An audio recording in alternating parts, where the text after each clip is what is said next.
ఇప్పుడు ఇక్కడ జగిత్యాలు నియోజకవర్గంలో జరుగుతున్న పరిణామం అవుతుందో అది మంచి మంచి వాళ్ళకి అర్థమవుతలేదు.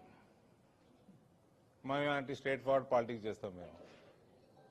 మన స్పీకర్ అన్నాడు ఇక్కడ ఎమ్మెల్యే ఏ పార్టీ మారాలి బీఆర్ఎస్నే ఉండాలి అట్లే అనుకుంటాం కదా. స్పీకర్ చెప్తే నేను కార్లు ఎక్కి పొద్దున వస్తాయి, ఇక్కడికి రాగానే ఫ్లెక్సీలన్నీ వేరే తిరుగున్నాయి పట్టణంలో. మాలాంటి వాళ్ళు కూడా అర్థమవుతలేదు ఎమ్మెల్యే ఏ పార్టీలో ఉన్నాడో ఎన్ని రోజులు ఉంటాడు. ఇప్పుడు పార్టీ మారినైనా మారలేదని చెప్తే ఎంత ఏందన్నట్టు మళ్ళీ మారతారన్నట్టే కదా.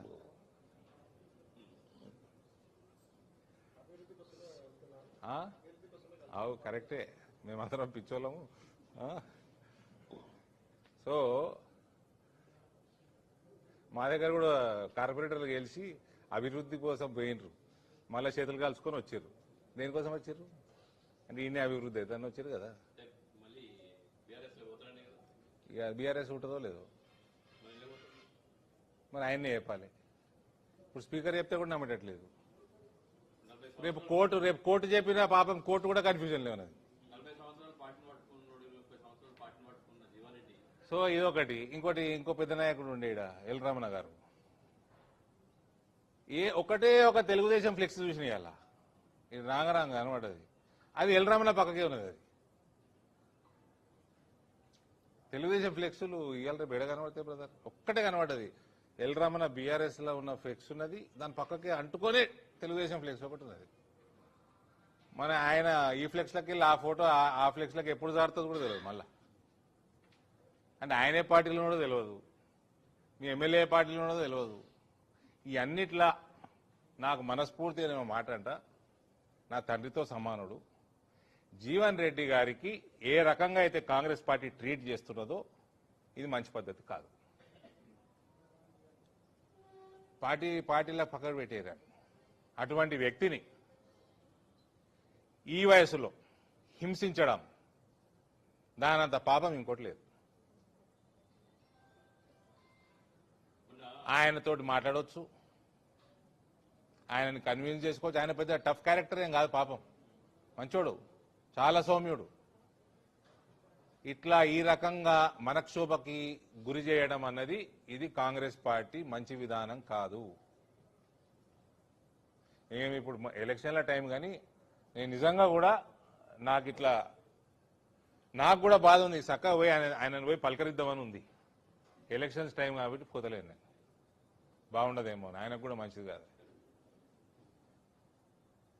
నేను ఎప్పుడు గౌరవిస్తానని అది ఆయనకు కూడా తెలుసు. ఆయనతో కొట్లాడడం కూడా ఇష్టం లేకుండా నాకు. నేను లోపల అనుకుంటుంటే ఈ పెద్ద మనిషి ఇటు ఎందుకు వస్తుండు కరీంనగర్ వాళ్ళు, కానీ ఆయన కరీంనగర్కి ఎక్కువ సుపరిచితుడు, ఇక్కడికి ఎందుకు వస్తుండ అని అనుకుంటుంటే ఆయన వచ్చిండు, తప్పు చేసిండు. సరే, వాట్ ఎవర్ ఇట్ ఈస్, ఆయన చేసిన జగిత్యాల ప్రాంతానికి చేసిన సేవ, రాజకీయంగా ఏ స్థాయికి ఎదిగిండో ఆయనని ఈ రకంగా ట్రీట్ చేయడం అన్నది ఇది మంచి పద్ధతి కానే కాదండి. మీకు ఎమ్మెల్యే మనుషులకు ఏమైనా టికెట్లు ఇవ్వాలి, ఎమ్మెల్యేని తీసుకున్నారు, ఆయన వచ్చిండు అభివృద్ధి కోసం వచ్చిండు. సరే, ఎంత అభివృద్ధి చేస్తారో చూద్దాం. ఆయన చేసే అభివృద్ధి మా దయ్యతో అయ్యేటి అవుతున్నాయి అంతే. నేను ఆయనతో ఫోటోలు దిగితే పెద్ద అది అడ్మినిస్ట్రేటివ్ ఫోటోలు, అవి ఆర్గనైజేషన్ ఫోటోలు కావు, అవి nothing to do with organisation. Revanth Reddy Narendra మోడీతో ఫోటోలు వచ్చినట్టు, అమిత్ షా తోటి వచ్చినట్టు ఇవి అంతే. No other, you need not read between the lines. So ఆయన అభివృద్ధి కోసం వచ్చిండు కదా, ఆ అభివృద్ధి మా వల్ల వస్తున్నది. కాంగ్రెస్ పార్టీతో లొట్టపీసు కూడా వస్తలేదు, రూపాయి లేదాడ.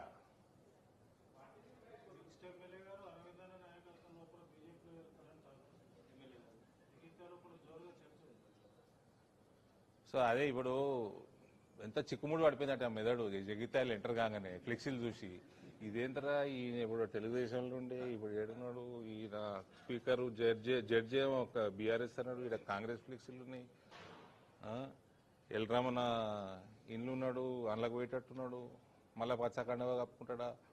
ఇది ఏందండి జగిత్యాలు ఇట్లా సత్యన అంటే నా సొంత కూడా అర్థమైతలేదంటే చూడండి, చిక్కుముడు పడిపోయింది మెదడు. ఈ క్వశ్చన్లకు నేను ఆన్సర్ ఇవ్వలేను. మళ్ళీ ఆయననేమో పార్టీ మారిండు, మరి మారలేదంటున్నాడు.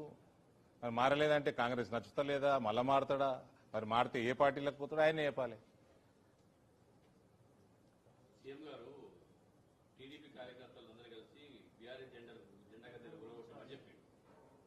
ఏంటండి సీఎం గారు ఎవరైతే టీడీపీ కార్యకర్తలు తెలంగాణలో ఉన్నారో వాళ్ళందరూ కలిసి ఈ బీఆర్ఎస్ జెండా గద్దెలు ఎక్కడున్నాయో అని కూడా అయ్యా సీఎం మీద కూడా ఇదే కన్ఫ్యూజన్ నాకు. ఆయన కాంగ్రెస్ ముఖ్యమంత్రి టీడీపీ కార్యకర్తలకు ఎప్పుడైంది?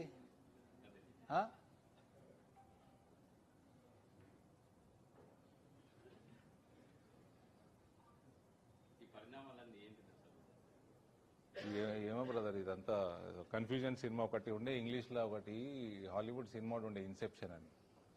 వానికి కళ పడుతుంది, కళలో కళ పడుతుంది, ఆ కళలో మళ్ళా కళ పడుతుంది, మళ్ళీ ఆ కళలో ఇంకో కళ పడతా ఉంటుంది.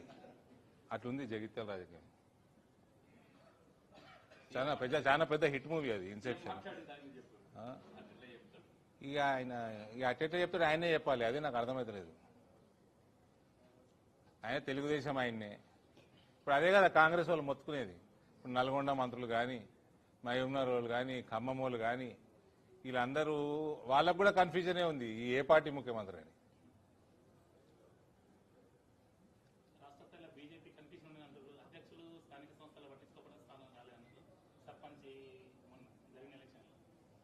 సర్పంచ్ ఎలక్షన్ల పార్టీలకు సంబంధం ఏందండి? ఎవడైనా సంకల్ప గుర్తుకున్నాడు అనుకోర్రి.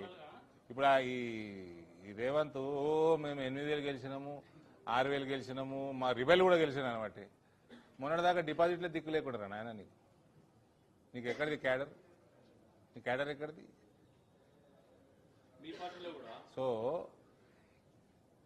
నేను అందుకనే ఎక్కడ కూడా నేను ఓపెన్, లాస్ట్ టైం కూడా ఈసారి కూడా సర్పంచ్ ఎన్నికలు పార్టీలకు అతీతం. మా పార్టీ వాళ్ళే 2-3 ఒక గ్రామంలో నిలబడొచ్చు. పాలిటిక్స్లో లేని వాళ్ళు మా పార్టీ శ్రేయోభిలాషులు నిలబడొచ్చు, నా పర్సనల్ శ్రేయోభిలాషులు నిలబడొచ్చు. వాళ్ళకి సింబలే లేదు.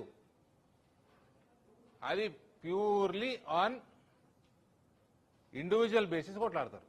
ఇక దాని తర్వాత నేను ఒకటే చెప్పిన, ఇక నాకు ఫోన్ల మీద ఫోన్లు వస్తున్నాయి, మీరు ఎందుకు ఇస్తలేరు స్టేట్మెంట్, అటు ఆ బీజేపీ ఆయన ఇచ్చిండు, ఇటు ఈ బీజేపీ ఆయన ఇచ్చిండు అంటే, సరే ఏదో ఒకటి చెప్పాలి కదా.